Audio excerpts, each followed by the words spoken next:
ঝাড়গ্রাম জেলার সাকরাইল ব্লকের লাউদহ গ্রামে অনুষ্ঠিত হলো আইনি এবং শিক্ষা ও স্বাস্থ্য বিষয়ক সচেতনতা শিবির। ঝাড়গ্রাম মনের ঠিকানা ফাউন্ডেশন এবং ঝাড়গ্রাম জেলা আইনি পরিষেবা কর্তৃপক্ষের যৌথ উদ্যোগে ঝাড়গ্রাম জেলার সাকরাইল ব্লকের লাউদহ গ্রামে অনুষ্ঠিত হলো আইনি এবং শিক্ষা ও স্বাস্থ্য বিষয়ক সচেতনতা শিবির। উক্ত শিবিরে বাল্যবিবাহ, পক্সো, সাইবার ক্রাইম সহ বিভিন্ন আইনি বিষয়ে সচেতন ও ঝাড়গ্রাম জেলা আইনি পরিষেবা কর্তৃপক্ষ থেকে সাধারণ মানুষ এবং বিনামূল্যে কী কী পরিষেবা পেতে পারেন এবং জাগৃতি, আশা ও দান স্কিম সম্বন্ধে বিস্তারিত আলোচনা হয়। উক্ত অনুষ্ঠানে উপস্থিত ছিলেন বিকাশ ভারতী ওয়েলফেয়ার সোসাইটি পরিচালিত বিকাশ ভারতী শিশু বিকাশ কেন্দ্রের হাউস ফাদার দীপক বন্দ্যোপাধ্যায়, ঝাড়গ্রাম জেলা আইনি পরিষেবা কর্তৃপক্ষের সাকরাইল ব্লকের দুজন অধিকার মৃত্যু অনুপম ঘোষ ও কৌশিক ভূঁইয়া। ঝাড়গ্রাম মনের ঠিকানা ফাউন্ডেশনের পক্ষ থেকে এলাকায় প্রায় 100 জন দুস্থ মানুষদের কম্বল বিতরণ, 50 জন বাচ্চাকে পড়ার শিক্ষা সামগ্রী বিতরণ, 30 জন অন্তঃসত্ত্বা মহিলাদের জন্য পুষ্টিকর খাবার বিতরণ এবং এলাকার প্রায় 250 জন মানুষের খিচুড়ি খাওয়ার ব্যবস্থা করা হয়।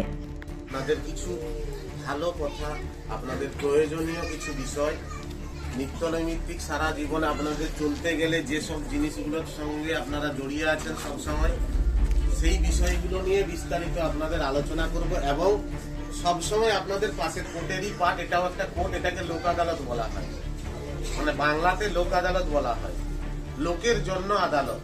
আপনাদের মতো সাধারণ মানুষের জন্য এই আদালতটা করা হয়েছে। এখানে কি কি সুবিধা পাবেন আপনারা?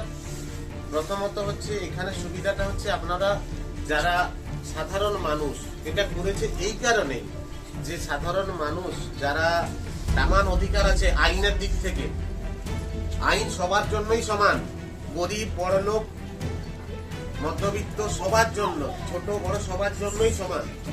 তাই সরকারিভাবে একটা সিস্টেম তৈরি করলো যে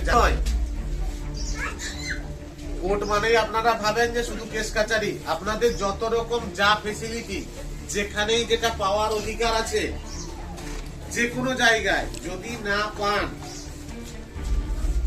বা হ্যারাসমেন্ট হন, যে কোনো দপ্তরে গিয়ে কোনো কাগজপত্র, কোনো সার্টিফিকেট, কোনো জায়গায় কোনো কিছুর কানেকশন, যে কোনো প্রবলেমের জন্য যদি হ্যারাসমেন্ট হন, তাকে যে ম্যানেজার বসে আছে যে আপনি কবে দিয়েছেন কি করছেন আমি তো জানি না,